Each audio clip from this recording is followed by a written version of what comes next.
గత 10 సంవత్సరాలు కేసీఆర్ గారి పరిపాలన చూసామండి. కేసీఆర్ గారి పరిపాలనలోనే ఇదంతా డెవలప్ అయింది. మెట్రో గాని, ఇదంతా హైదరాబాద్ రోడ్లు గాని అంతా బ్రహ్మాండంగా డెవలప్ అయింది. అంతెందుకు ఇప్పుడు మా జూబ్లీహిల్స్ ఎమ్మెల్యే గోపీనాథ్ గారు మేము గతంలో ఇక్కడ యూసఫ్‌గూడలో మేము ఆయనకి ఓటేసాము.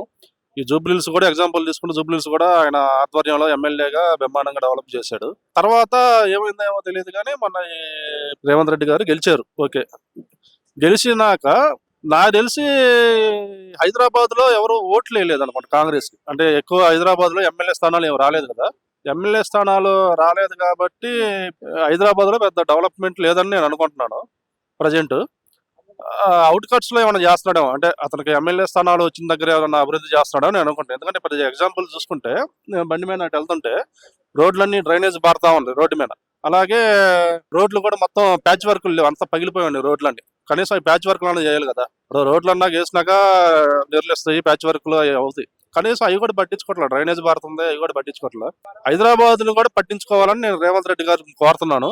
నాకైతే సెంట్రల్ గవర్నమెంట్‌లో ఎలాగ ఇప్పుడు నరేంద్ర మోడీ గారి పరిపాలన ఉంది కాబట్టి పైన బీజేపీ, తెలంగాణలో కూడా ఎన్డీఏ కూటమి రేపు అధికారంలోకి వస్తే పైన సెంట్రల్ సహకారంతో డబుల్ ఇంజిన్ సర్కార్ ఇప్పుడు అలాగే ఆంధ్రాలో కూటమి ప్రభుత్వం నడుస్తుంది కాబట్టి తెలంగాణలో కూడా రేపు జనసేన, టీడీపీ, బీజేపీ 3 కలిసి పోటీ చేసి ఇక్కడ కూటమి సర్కార్ వస్తే పైన నరేంద్ర మోడీ గారి సహకారంతో తెలంగాణ ఇంకా మరింత అభివృద్ధి చెందిద్దని నేను కోరుకుంటున్నాను.